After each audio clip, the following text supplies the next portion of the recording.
community. I came here for Friday prayer, and I met Sheikh Talib. So I'm honored to be here to be talking about really my favorite subject. My two favorite subjects, fitness and then our deen, our Islam, right? And how those two are intertwined and why fitness is so important for us, especially as Muslims, especially in our modern time. So these two topics, again, I love it when these two are combined. They're so seamless. They go so well together. And this is for somebody as young as you guys, or you, or as young as you, brother Rahman, or whatever age you are. This is such an important topic. So inshallah, this evening, we're talking about fitness just in general and exercise and why do it and how do we get, and I call this forever fitness. So how can you make something that is so temporary and you take it and inshallah you eternalize the ajr, you make it a forever thing, right? Because we'll talk about that in a little bit. I'm jumping ahead of myself. And next month, we're going to be talking about nutrition. So that part, like, okay, what did the Prophet do in terms of his nutrition? Like, how did he eat? What did he eat? What does the Quran teach us about that? How can we be more mindful of that from that lens? And then lastly, that puts us in Ramadan if we approach March. And that is, the topic for that is Ramadan ready. So how can we get this element of fitness and exercise and then nutrition? So inshallah, we're following this plan together, right? This is like a coaching series. So if we get that fitness part for this month and we get a roll, we get the momentum, we supplement it with the nutrition, now we're building on that, and then we enter Ramadan and we really feel really ready to enter Ramadan, maximizing those two. So we're gonna start today with talking about fitness. So just by a show of hands, who already has some sort of routine built into your day, fitness? I saw y'all playing basketball, so there you go. Show of hands.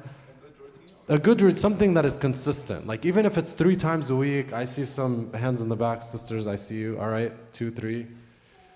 Young people, okay. Okay, how many days about would you say is consistent for you? 2 times a week? 2 times a week. Okay, 2 times a day or a week? A week, okay. So as long as it's consistent, okay, it gives me a good sense. So just from this show of hands, it looks like we have some room to grow, right? Some room to improve, all of us. Even the ones that go maybe 5, 6 times a week, there's always something that we could do to benefit ourselves even more. So I really like the number 3, so I'll keep going in 3. So if I give you reasons, I'm gonna give you 3 reasons. If I give you a challenge, it's gonna be 3 challenges. If I give you a dhikr to do while you exercise, it's gonna be how many? 3 of them. So I really like the number 3. All right, so the 3 reasons why I think it is so important, it is almost non-optional for us to have some sort of exercise program built into our lifestyle. The first one is we're sitting down more than we've ever sat, ever. So think about it. Somebody like me, I'm going to give myself as an example, and that is probably most of the population. You wake up, you do your thing, brush your teeth, get up, pray, get yourself ready, and you go to work driving your car, right? So I'm sitting in the car for anywhere from 30 to 45 minutes in the morning, right? I'm sitting there in traffic, believe it or not, 5:30 in the morning. Of course you believe it, you live in LA.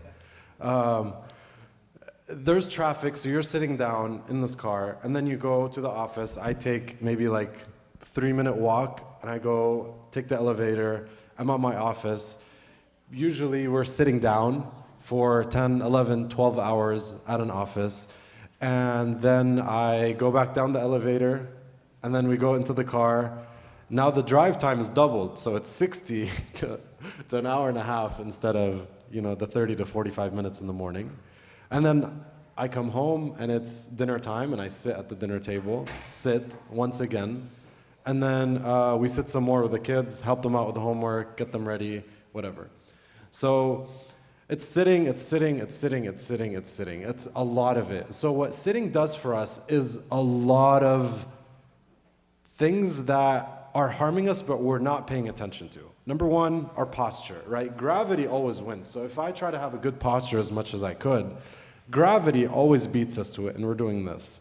So that is just not good for us structurally, right? For our musculoskeletal system, it's not good. We need to be nice and upright. And from the hadith, by the way, that describe the Prophet ﷺ, there's a very specific description about his broad shoulders, right? He's got nice, big, broad shoulders like that. And so when we're sitting, our shoulders aren't nice and big and broad. They're doing this, right? And when we're driving, it's kind of the same story. We're right here. This is the steering wheel. So we're in this compromised position pretty much all day. It's hurting our body.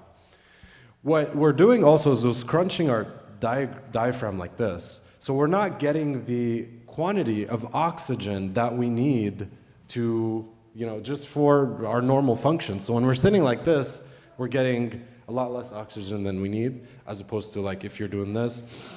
Well, actually, we can try this exercise, all of us together. And as you're doing this, just count very slowly and compare the two. So first, sit in like the poorest posture you can sit. Like this is 3 o'clock in the afternoon, you're behind the desk for the last 6 hours. So just sit like this and count as you're inhaling. Try to just get a consistent count. So I'm gonna do it. Yalla. 1, 2, 3.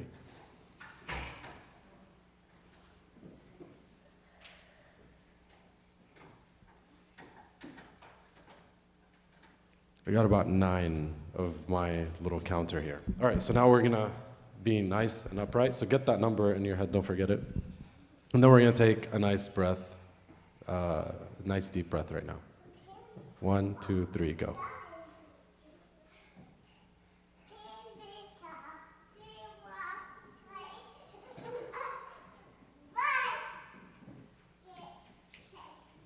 I'm still going. All right. It's more, right? It's maybe about 30% more that you're getting that. So again, this is one other thing that is happening. And then the third, and again, this list is really long, but I'm gonna stick to my number 3 all evening. All of the series, actually. I'll just stick to that.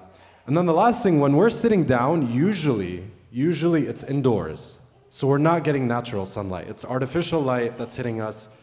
There's usually a screen involved, right? If you're sitting behind a desk, you're sitting behind a computer screen. So you're getting that artificial light. You're not getting the good sunlight, that normalizes our hormones, that gives us the vitamin D, all that. And then the oxygen too, not only are you sitting in, but you're getting good quality oxygen more when you're outside.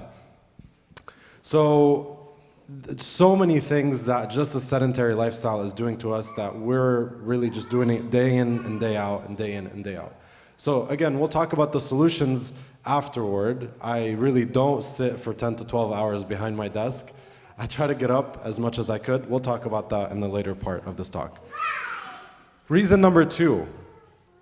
Over the last 150 years, the median lifespan here in the United States has doubled the lifespan, right? So back 150 years ago, median lifespan was about 40 years old here in the United States, about 40. Now it's almost 80. Actually, I looked it up yesterday, and the last time they looked at it was 2020, and that was 77 here in the United States. If you live in Canada, it's up to 82, so they get 5 more years as part of this statistic. All right, what does that mean? So people are living longer. The thing is, if you are retiring at 60, let's say, these days, right? This is a retirement age, 60, 65, and I was here at that retirement symposium that happened about 2 months ago. So the retirement age, they keep pushing it out, right? It used to be like 63 and then 65 and then 68, because people just are living longer. So because this life is longer, it makes sense that you maximize the quality of just your well-being and your health, right? If we're gonna live basically 30 years, and al-amar biyadillah, right? But this just statistically speaking, if we are gonna live like another 20, 25 years after retirement, I really want to be in the best shape of my life and not be all, everything aches in my body and I have every disease out there. And so because of that, I want to live those last years before I meet my Creator, the best health that I could. I want to really equip myself to enjoy that retirement, to make the best out of that life. And instead of being, a burden on my family to take care of me because I have this situation and that situation, and so forth, right? So living longer, it makes sense that you take care of this amana even more because you get a longer time with it. The third reason is something that we're all feeling. There's just this constant stress. Whatever the case may be, whether it's physical, like we talked about, like physical stress, this is a physical type of stress. Chemical stress, think like food, for example. We're eating this food and it's sometimes, a lot of times, it's not even real food. It's additives, it's preservatives, it's this and that, and they're just putting it to increase the shelf life, to make it tastier, to make us more addicted to it, whatever you have. So this is that type, one example of, this chemical stress. We have emotional stress. With news, it's like every person that is dying today in the world comes to your inbox and you're hearing about it. So it just, all these things really are taking effect on us, whether we feel it or not. Any piece of news anywhere in the world. So emotional, mental, even financial, social, every type of thing is really bombarding us these days in our modern day. And so again, when we take care of our health, we are not letting that build inside of us. But we have a medium through which we are channeling that in a very healthy and productive way. So you get it in, okay, release. When you go on that walk, when you take that exercise, when you do something. So because we have all this bombardment, we have this release, right? We have this outlet for it. So either, again, the reasons can be so much why it is the most important thing that you can do for you physically these days in our modern time. All right. The good news, though, with all this is we are an ummah of action, right? We are an ummah of action.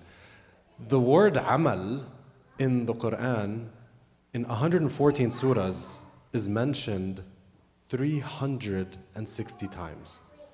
And amal and mushtaqatuha, so like, the different variations that share that root word, like amalukum, a'mal, i'malu.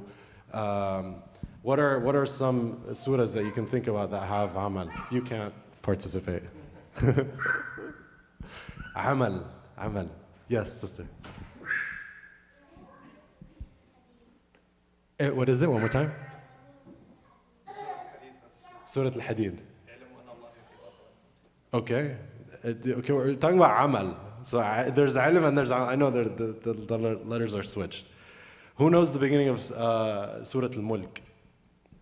Okay. Go for it. I'm testing you. Keep going. أحسن عملا. There you go. That's one version of it, right? أحسن عملا.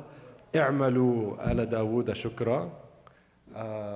There is فاستجاب لهم ربهم أني لا أضيع عمل عامل. So we have the two here.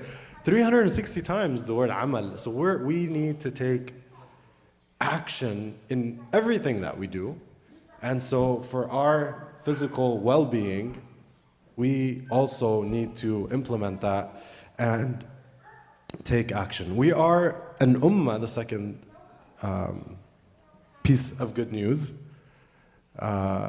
is we are an ummah of intention as well. So the Quran, we mentioned that for the first example. It is the most,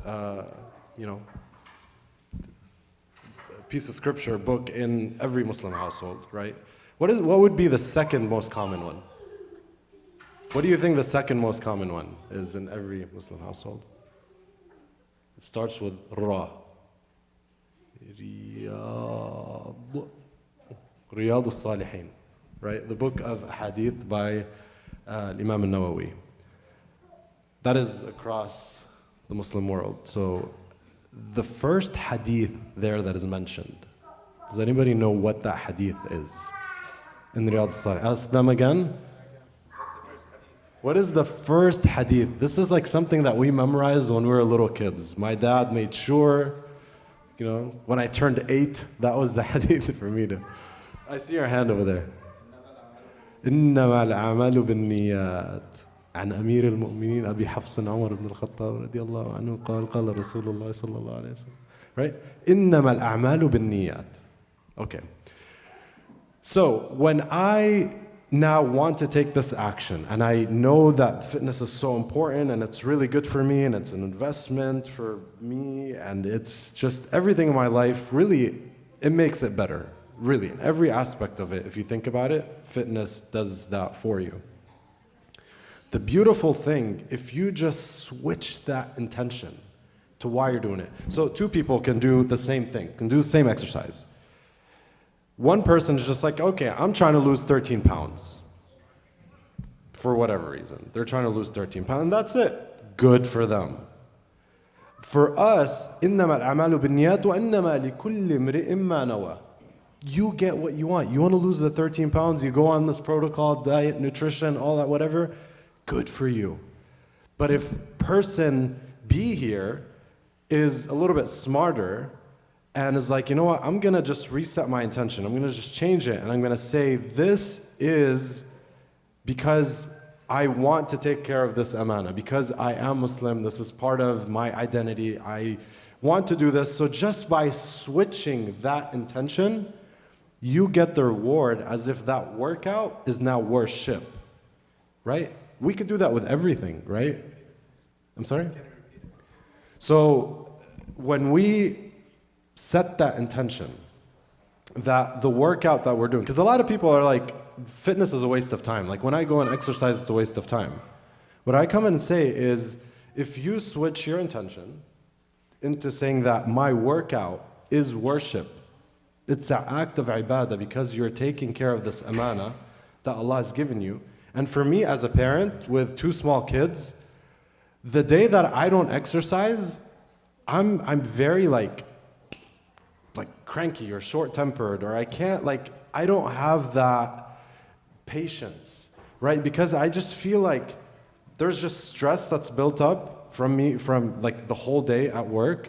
And when I come and I haven't diffused that stress, I'm kind of not my nicest with them. So when I have that, so for me, it's like, okay, fitness definitely makes me a better family man. That is for sure. I came to that conclusion 6 years ago, that it makes me a better husband, it makes me a better parent, right? So if I set my intention that, Ya Allah, because خَيْرُكُمْ خَيْرُكُمْ لِأَهْلِهِ, صح? Like we have that hadith, the best of you are best to their, it could be wives, it could be the family, right? So for me, that is one of my tools that I'm خَيْرٌ لِأَهْلِي أَنَا, that I have this fitness, because fitness, and we could again talk for a whole weekend about the benefits of fitness. One of the things that it does is releases the feel-good hormones, right? Endorphins. And so you feel good. There's nobody ever that has played basketball, went for a walk, and then felt worse than they did when they started. It never happens. It's impossible, right? So you go on your exercise, everybody feels happier when you go on a walk. And really, when I give you guys a challenge at the end, really just close your eyes for a little bit and see, like, what do I feel on a scale of 1 to 10. You can't be 0 because 0 is like dead. So from 1 to 10, what do you feel? Okay, I feel a 6. And then you go for that walk early on in the morning, or do your exercise, or go biking, or go play basketball, or whatever. And then you come back and ask yourself, how do you feel again? It's got to be like an 8 or a 9, because you just chemically, the body has released these feel-good hormones. You feel good, you have more oxygen in your system, your body's pumping, And it just everything's firing, everything's going well. So again, you set that intention, whatever the case may be for you, right? But it's ultimately because I want to take care of this amana, or because it makes my khuluq a little bit better, right? I'm more patient, I'm more happy, I'm more smiley, I'm more whatever. When you set that intention, everything that you're doing as part of that fitness program now turns into ibadah. Do you guys all agree with that, right? Changing the intention, and this is the hadith. And it's the number one hadith, like we said, in the book Riyadh al-Salihin and al-Arba'in Nawawiyah. Okay, so the third piece of good news is that we are ummah of ihsan. So we are ummah of amal, we are an ummah of this niyyah, intention, and we are ummah of ihsan, of excellence. So not only do I want to be healthy, I want to be the healthiest me that I could be, right? This is ihsan. It's like that level where it's like I'm going to do the best that I could. And there's the ayah, in ahsantum, ahsantum li anfusikum. And this deals with, something like this. If I am being excellent in, my lifestyle program, I'm doing myself a favor. I'm benefiting myself, right? So in ahsantum, ahsantum li anfusikum. I want to be in the best physical shape I could be this year, right? And everybody should set that intention, right? Should set that target where this year I want to be my healthiest. Why not? Why not? Because of this ihsan factor, right? This year I want to be in my best spiritual shape as well, right? So I want to get up and, try to get at least one night of tahajjud a week to start with. If you're doing one night, it's 2 nights. If you're doing 3, right? There's always more that we can do to reach or to attempt to reach this level of ihsan. So not only right, so it's like non-healthy. It's, no, I want to be healthy. Ihsan's like, no, I want to be the healthiest that I can be. And so I want to eat healthy. And again, next month, inshallah, we'll talk about eating and nutrition. You guys will love it. Please be here again and then bring somebody with you, because that is a really, really interesting topic to talk about, because we do it 3 times a day, right? We're eating 3 times a day at least. So inshallah, you'll get a lot of benefit from that. Okay, so we talked about the 3 reasons. We talked about the 3 pieces of good news why we should do this, why this is really part of our identity. I want to talk about the 3 types of excuses.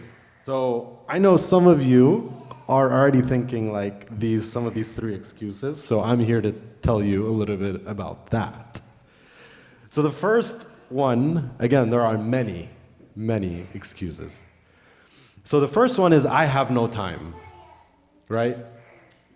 I was talking to my cousin the other day who is very young, and he's like, I'm super busy on this and that, and they're like under 18 years old. Everybody's busy, from your littlest person to, okay, I get it. Everybody is busy, but we need to make time, right? So when somebody's, for example, on their phone, on social media, browsing, whatever, they have time for the news, they have time for the feed, they have time for all that. Like, how come all of a sudden you don't have time for this? It's just that we did not make the time for it.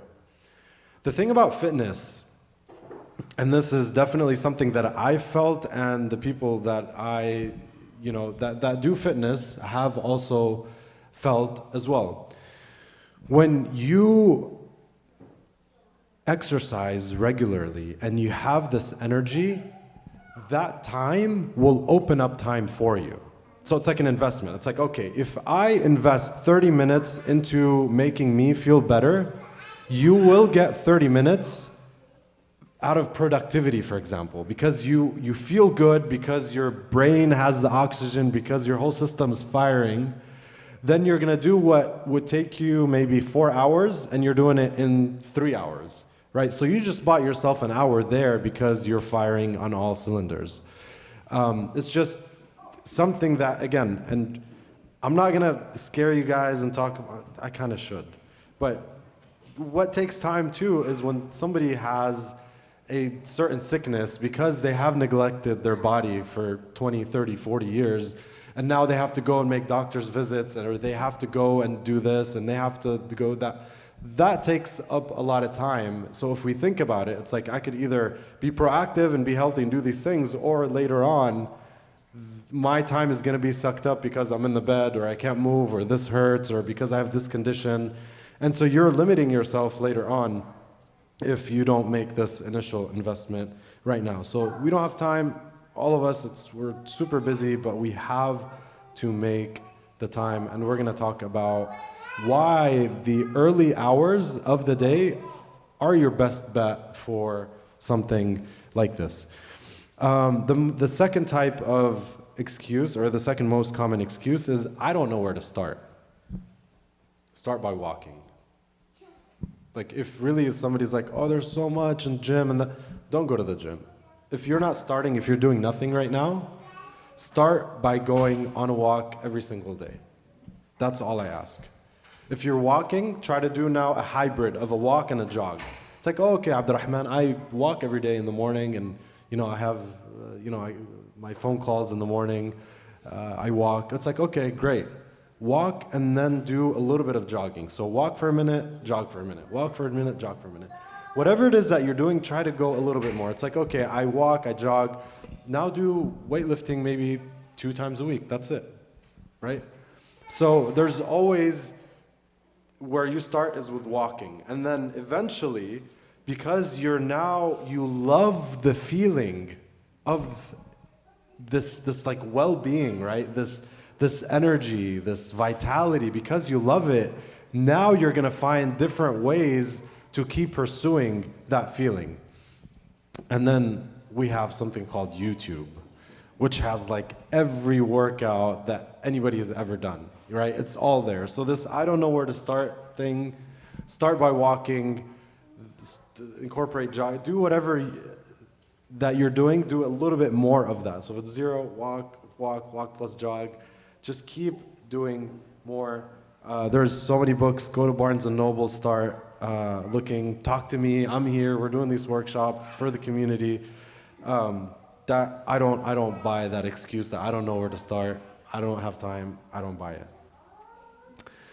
The third one is legit, right? So a lot of brothers and sisters have come to me and say, hey, well, the gym, if I go to the gym, it's mukhtalat. Like, you see people and I get that, okay? Mukhtalat is when, you have the two genders that are mixing. So somebody is, not wearing the proper Islamic dress. You go to 24-hour fitness and you see all kinds of skin. I get that. That is 100% legit. Whoever said that we need to go to the gym to get fit to begin with? We never had a gym to begin with. And so this is just a business, and they want to market it so we can have a membership so we can go. We have parks, alhamdulillah, we're blessed. I frequent the city of Beirut, where my family's from. We literally have one park in the entire city that you can like walk and see trees and hear birds. One park in the city, in the whole city of Beirut, the capital of it's not even, this is like one legit park. Alhamdulillah, any small city here that we live in has at least 5, right? So the town that I live in, Diamond Bar, is population 65,000. It's a town, it's small. We have at least 6 parks in that city that we can do. So nobody said that you need to go to the gym. If you want to do your own, like, okay, if you want to do something more than walking, if you want to get some weightlifting in, you could probably set yourself up at home with less than $200 worth of equipment. So for about 4 or 5 months of a gym membership, you can furnish a home gym that basically has 90% of what you need. Again, for the price of a few months at the gym. So again, the fact that, okay, the gym, I can't go to the gym, so I don't work out, it's not an excuse. There's outdoor, there's a home gym, there's, again, a lot of different options. That is not an excuse that I buy. All right. So now we get into the challenge part. This is where I really would like you guys to try this. So if you play full on out with this, if we stay together from now until Ramadan, inshallah, you will enter Ramadan feeling so good. By the way, the days are shorter too with Ramadan. So you're stronger, you're healthier, the days are shorter, you come with Ramadan, inshallah, you have a very, very solid one that you get to maximize, inshallah, if we get to live to Ramadan this year. All right, so the first one, you're gonna sit there, you're gonna be like, huh?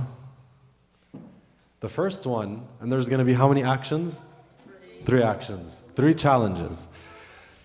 The first one, I want you to try to have wudu on 100% of the day.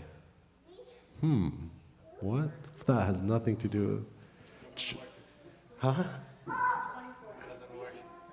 Try to do your best, right? You go to the bathroom, for example, make it you wash your hands anyway after you leave the bathroom.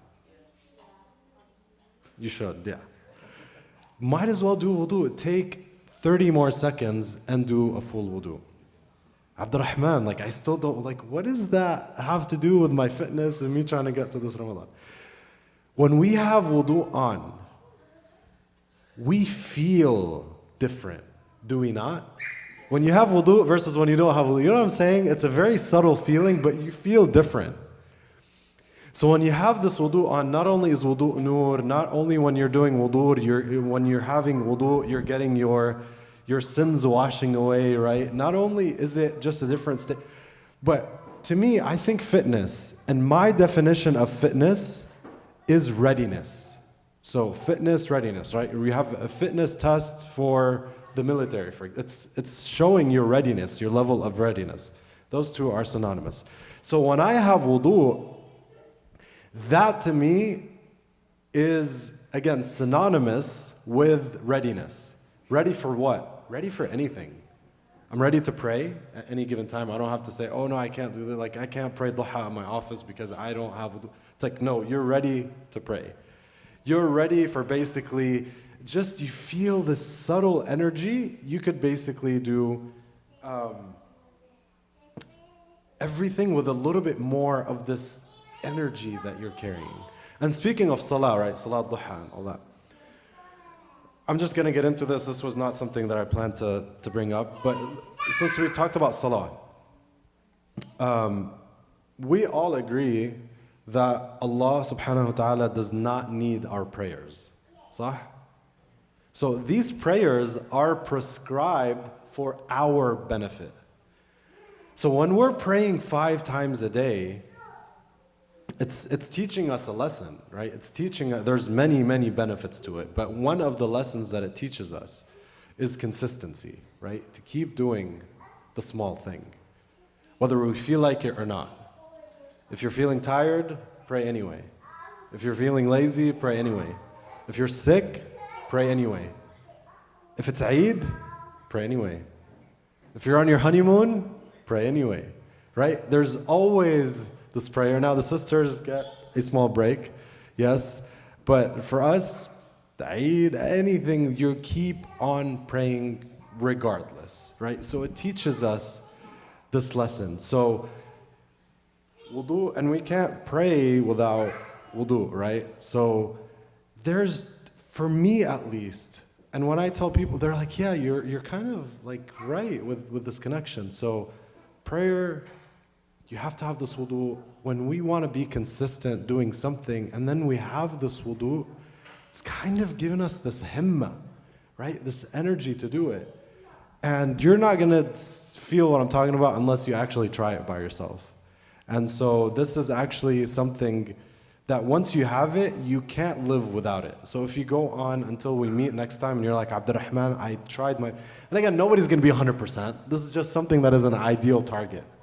But at least you're doing your best to have that wudu and to just, you know, walk into the world, into your everyday a little bit differently. Okay. And by the way, we talked about like intentions and wudu. Now we can talk about something also different. But tonight, for example, before going to bed, go to bed with wudu on. So if you have that, and then you have the intention that I'm going to sleep so I can just rejuvenate and feel better the next morning. And you know, if you guys are studying, by the way, your sleep helps you retain that information better. You guys are still growing, so you might be taller than me, most of you guys. So that happens at night, whatever that is. So when you have that intention that you're going to sleep to rejuvenate and to wake up the next morning with that energy, and you have your wudu on, that full 6, 7, 8 hours of sleep is also now an act of ibadah, right? So you're doing your ibadah during the day, and you're doing your ibadah during the night. This is one of the things that we should be striving for. So try to have that as best as possible. This is number one. You guys should be writing this, or they're simple, they're easy. You guys don't have to. 2 is get 1 hour of exercise per day. 1 hour of exercise per day. We talked about walking. And to maximize this, if you can get your 1 hour of walking or jogging or exercise as early in the morning as possible, that is something that you just get it over with, right? But then there is also a prophetic teaching that when we take advantage of the early morning hours, there is barakah. So, بُورِكَ لِأُمَّتِي فِي بُكُورِهَا, right? So there is this barakah in the early hours of the day for my ummah, the Prophet is telling us. So barakah in what? Barakah in rizq, for example. I know a lot of people who, from the hours of 5 to 8, they're working on their side business because they're trying to just provide for their family, trying to leave their main job because it's something that they don't, whatever, there's that rizq in the early morning hours for like the financial rizq that we talk about. Rizq can also be in terms of ilm, knowledge, right? Because that is also rizq. So a lot of people, when I went to college, like they pull all-nighters. For me, my style was, no, I'm going to sleep at 10 o'clock and I'm going to wake up for Fajr anyway, might as well study during that time of day, right? It's the same thing. It's like the 3 hours at night from 11 to 2, or I could do 5 to 8, right? But there's this barakah. If I do that with the intention that this is a sunnah, this is something that I'm doing to maximize the barakah, then there will be this barakah in your ilm as well. What else is there? Maybe in your health too, right? We're talking about this barakah, so the barakah can be in your sahha. So that is something too, and there's a lot of research that says if you do your fitness before, in the morning hours or at noon or in the evening, which one is the best for you? And you know, one of the advantages is you'll have the best sleep if you exercise earlier in the morning. You get that nice deep sleep. Many, many other benefits too. Getting the sunlight in the morning. Sunlight is very, very important in the early hours of the day because it resets our circadian rhythm. So it's telling our system that, hey, it's a brand new day, fire these hormones, get your body right, get your energy right. We talked about the vitamin D and all that. So really, like, I can keep going on and on and on about the benefits of morning exercise. This is one of the reasons why I don't like the gym as much for the morning, because you're missing out on this critical sunlight exposure. So you're getting good sunlight, you are getting oxygen, you are hearing the birds chirping in the morning, and you're seeing the trees, because we're going to be indoor and at the office and at the home between four walls anyway during the day. So at least this is a chance for you to be outdoors. Just that by itself, we can talk about another half an hour, talking about how nature, everything in nature, is doing their own tasbih, are they not? So the birds, the trees, وَأَن مِّن شَيْءٍ إِلَّا يُسَبِّحُ بِحَمْدِهِ وَلَكِنْ لَا تَفْقَهُونَ تَسْبِيحَهُمْ. Right? So they're in this state of tasbih and dhikr and all that, so we can join them as well. So we did, number 1 was wudu, number 2 is this hour of exercise. Number 3 is do not sit for more than an hour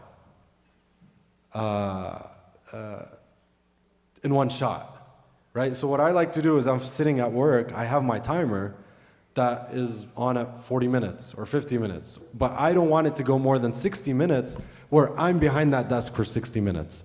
I want something to remind me to get up and do what's called a micro workout. I mean, a micro workout can be you getting up and getting a glass of water, for example. You going and making, renewing your wudu, for example. Something where you're breaking that sitting down for that prolonged time with some sort of activity, right? You're doing something, folding the laundry, I don't know what it is, but you're not sitting for a full hour, right? So get an hour of exercise altogether, and then the third one is don't sit for that hour, for that full hour straight back to back. The last thing I want to leave you with is very, very simple that can also, again, make this workout an act of worship. The Prophet ﷺ tells us that any action that you do that you don't say Bismillah, فَهُوَ أَبْتَرْ. Abtar is cut off from good, right? From this khair, from this barakah. So when we say Bismillah towards everything, there is, again, that goodness in it. So we say Bismillah before we eat, right? Okay. We say Bismillah when we go in our car, right? Right? Sayyidina Nuh, when the ship went to sail, Bismillahi majreha wa mursaha, right? We say Bismillah when we get in the car. Do we say Bismillah when we go to sleep? Do we say that? We say that, but do we say like Bismillah when we go to sleep or some sort of like no, Bismika Rabbi wada'tu jambi. So we do say Bismillah before we go to sleep, right? When we enter our house, right now we all are going back to our house. It is sunnah to say Bismillah before you enter your house. So you say Bismillah, and then you enter with the right foot and you say Assalamu alaikum. So everything we say Bismillah. So when we go for our workout, please remember to say Bismillah too, okay? Along with these things that you're already doing. And then we say Alhamdulillah. Again, after we finish our food, do we say Alhamdulillah? Alhamdulillah alladhi ta'amana hadha wa razaqana. Do we say Alhamdulillah after we go to sleep? So when we wake up, do we say Alhamdulillah? I heard you. Huh? You wake up, what are you saying? Alhamdulillah alladhi ahyana ba'da ma amatana wa ilayhi nushur, right? So we always bookend our acts of worship with Bismillah and then Alhamdulillah. So the same thing for our workout, for we'll say Bismillah and then we'll end it, Alhamdulillah for this ni'mah that we're healthy enough to get to enjoy this so that we get to have more health and more vitality and so on. So begin with Bismillah, even the workout, end with Alhamdulillah for the workout. And the last thing, as we're doing this exercise, as we're doing this walking, to do our adhkar, right? One of the ones that is related to having more strength is astaghfirullah, right? To having more rizq is astaghfirullah. We can all use more rizq living here in Southern California, right? So it's an increase of, in Surah Sayyidina, in Surah Hud, for example, he tells his people, وَقُلْتُ اسْتَغْفِرُوا رَبَّكُمْ ثُمَّ تُوبُوا إِلَيْهِ يُرْسِلِ السَّمَاءَ عَلَيْكُمْ مِدْرَارًا وَيَزِدْكُمْ قُوَّةً إِلَى قُوَّتِكُمْ وَلَا تَتَوَلَّوْا مُجْرِمِينَ. Mujrimeen, is it? I think I have the ayah. وَلَا تَتَوَلَّوْا مُجْرِمِينَ. So there's this element of getting more strength, right? More rizq with this istighfar. So as you're walking, carry a masabha or with your hands, or just make this remembrance, or read your Quran or recite or whatever, but you're doing something, again, that is this dhikr. So you're getting the best of both, right? You're getting the goodness from, this physical act and this spiritual act, and get these spiritual benefits as well. So I know this is a lot, but believe me, this is the condensed version of this.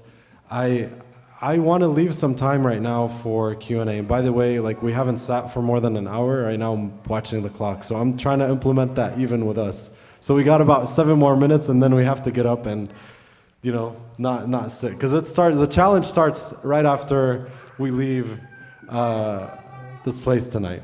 I want to leave it for some questions. If anybody has questions, we have 7 minutes and then I got to get up and start stretching. Any questions?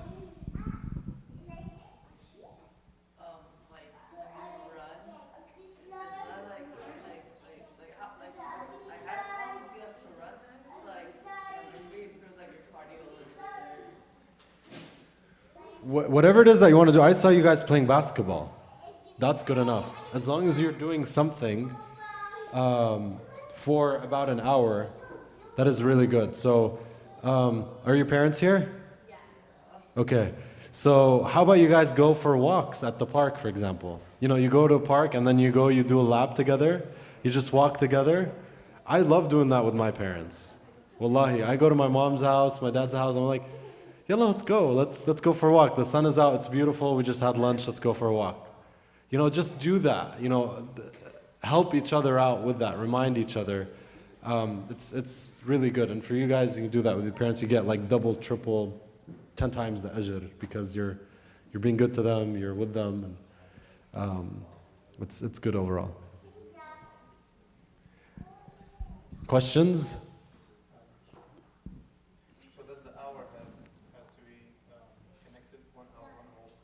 That's a very good question.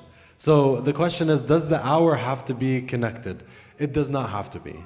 It doesn't, because we're all busy in our different ways, right? So if I go to work, again, I like to exercise or to get that morning walk after shuruq. So during the office days, I can't leave my office at 7 a.m. and then just go walking. I like have calls, I have to be at my desk. But my weekends, Friday, Saturday, Sunday, it's like Fajr, Shuruq, and then I'm out and I'm exercising. So to answer your question, I like to get that morning walk to get the sunlight exposure, but I may do it for 15, 20 minutes, and then I'll have a remaining balance of 40 minutes. So whenever I could, so then lunchtime I'll do another 20 minutes. These are the really busy days. So it's usually 20, and then 20 minutes. It's very, very manageable. And those 20 minutes can be filled in with a phone call. Let's say I have like a meeting or a call, or I'm gonna call, you know, my parents during my break. I'll go walk, and before you know it, it's like 25 minutes and it's done. So I like to keep track, and it's like, okay, if I got my hour today, I'm good. So it doesn't have to be an hour of pushing and going to the gym. It's an hour of this, you know, this good movement, getting fresh air, getting sunlight, doing something. And then everybody's at their own level. Everybody's at their thing. You know, I've been doing this for 20 years. It's easy for me to, for example, wake up at, 5:30 and get myself 25 minutes of good resistance training. You probably do that too. You could probably work your way up to that. But as long as you're doing that at the end of the day, before you sleep, you're doing that 60 check, you're going to be really good, especially into Ramadan. Yes?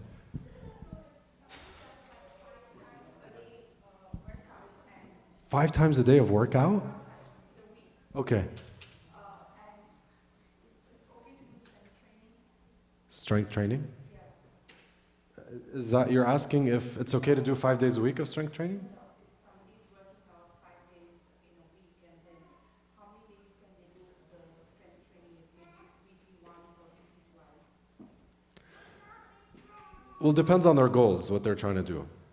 I say there's a minimum of 2 days a week that you're doing some sort of strength training, resistance training. Again, because we're sitting like this a lot, I like to just get some bands, and we talked about this. So bands from Amazon, like the resistance bands, what you'll do, you'll tie it around something, and you're basically doing this, because we're doing a lot of this movement. So when we do this movement, we're correcting that posture, we're doing more of that. So resistance training is important. I'd say a minimum of 2 days a week. You'll be good. And again, it could be 3, it could be 4, it could be 5, 6. Depends on you, depends on what you're trying to do. But 2 days is good. Even my mom, who's in her 60s, We got her some of these bands. It's like, at least do some of these, do some shoulders with the light bands. It's just something where we're pushing, where the muscles are, you know, are strengthening. Yeah. Yeah. All right. One more. Okay, go ahead. So you mentioned to start off like taking like baby steps, like you said, like if you don't walk, start walking, and when you start walking and jogging, or like even like when you're like doing weightlifting. Like my question is like, when do you know when to like go to the next level of intensity? Yeah. That's you know, the intention has to be there for you to want to like improve, right? So somebody just does one thing and they don't have that on their radar, right? On their, you know, just part of their plan for betterment. They're not really going to feel that, right? And this is where they say like the difference between exercise and training. Like if you're just doing exercise, it's like, okay, I'm doing exercise. But training, it's like towards something that is like progressive, right? Like you're putting a little bit more weight. So if that is something that you're looking for and it's like in your niyyah, then you will really feel it. You'll start looking for those chances because it's on your radar. It's like, okay, now I know how to I could do a little bit more of that. So they'll feel it. But again, they have to have that, again, that seed in the beginning. They have to have, you know, that target that they're after. All right. That was fun. Barakallahu feekum. Thank you so much. One more question. Yes. How can you have a habit of exercising? It's a really good question. You could start with walking or jogging, going to a park, playing basketball. Do you have a favorite sport? Table tennis is a sport, yeah. What? I can't hear. Many? Then do all of them. But make sure that you do something every day. How old are you? You're 9, wow. Okay, so you're older than my daughter. My daughter, for example, I took her to Taekwondo class right before I got here. So you do Taekwondo? Awesome. I gotta introduce you to Raya, my daughter. So Raya does Taekwondo. That's her favorite too. Swimming is awesome. Whatever it is, as long as you're doing something every day, good for you. That's a very good habit to start right now. All right. Last question. Go for it. I can. It's related to how we're sitting. So, is there benefits in sitting on the floor? Benefits of sitting on the floor. There are so many good benefits of us sitting on the floor. And I was thinking about this actually last month. Normal just people here, our coworkers and some students that go to school, they don't ever get into this position, right? They never get into, like when we do our sujood, nobody ever sits like this unless they're, you know, they go to some yoga class and they do this. But people don't have, you know, the comfort, to be able to sit down for this much. Sitting down on the ground can get when we're sitting on the chair, right, like we're kind of slouching. Here we're more intentional to sit this way like this. Our joints are moving in a way that doesn't move during the day. Because when we're sitting on a chair, this is like where it stops for us, right? And it doesn't ever go like this. So our joints are designed to go and move a full way. They have their range of motion. So when we're sitting like this, we're taking this to its max already. But somebody else who doesn't sit like this, they're never taking, like, right? We talked about, you know, you wake up, you drive, you go to work, you sit at the office, you come back, you have dinner, you go back to sleep. When are they ever sitting like this? You know? When are they ever making, you know, ruku', like this, getting in this position with a nice straight back? So all of these things, again, are helping us. And this is definitely, sitting on the floor is something, and not only sitting on the floor like this, but There are some cultures that to this day, they eat like this. To this day, they eat like this. And this is one of the best positions to get yourself comfortable with, right? Like the squatting, right? So they put their weights and all that, but if you just sit like this and you have, a lot of people that I know can't go this far because their knees can't take them, because their back can't take them, because they're too tight. But when we sit like, there's people who literally for like half an hour, they're sitting like this and they're talking. And they're doing that. It's actually interesting you mentioned this. I need to double check this, but I think there's a narration about the Prophet sitting like this, one foot or one leg like this, so it kind of pushes against the stomach or basically the belly area, where you eat less even. You eat less. In this position. So amazing. Double check. And I'll double check with you. Because we used to get this learning, when we were kids, that when we sit on the floor, just sit like this, because this is somehow prophetic. But I need to double check. So the left is out, and then you're eating this way, like you have the bowl. Yeah, and your hand is ready to eat with the right. With the right, yeah. I gotta give that a try. Yeah, now that we're sitting at the table, it's different. And then we're sitting right here, like we're sitting upright and we're eating our food instead of beating at a table. And yeah, I'll double check with you. That's cool. Yeah. Sitting on the floor also has, if we sit on grass or on the soil, that is so good for us because it's grounding us, right? Because we got like the charges and all that, and from the cell phone and the static and all that. When you're sitting on the ground, it balances that, right? So they say when you make your sujood, it balances that.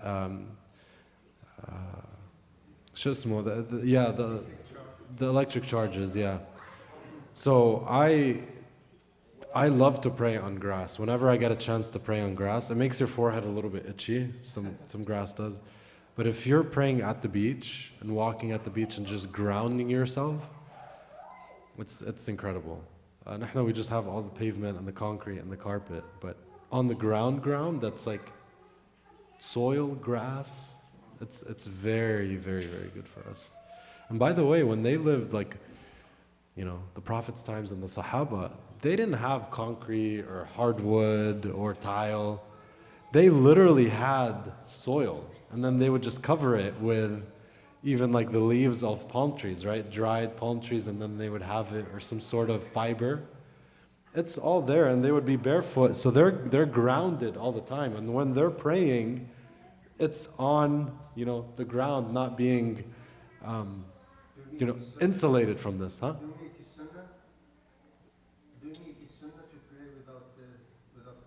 I'm not gonna say.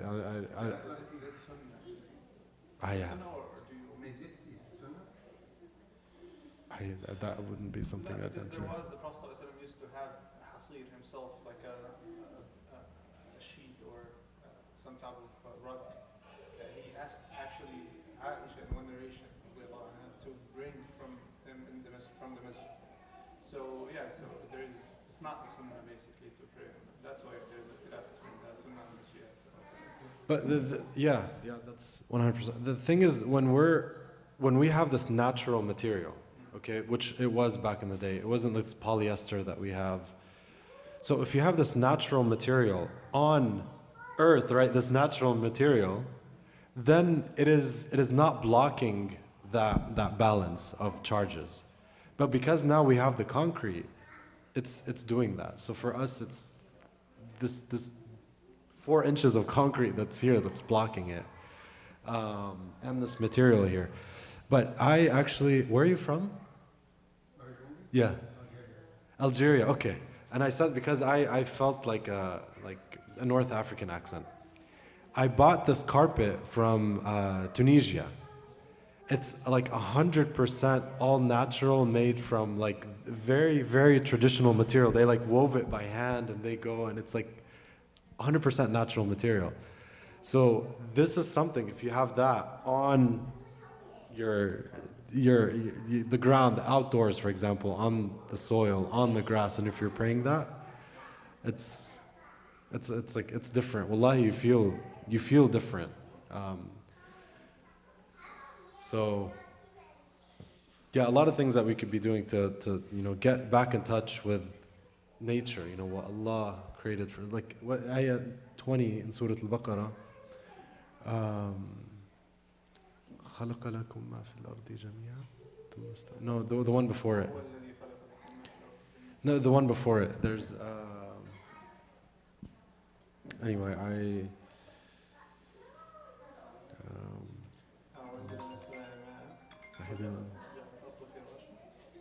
that one. جعل لكم الأرض فراشا والسماء بناء. There's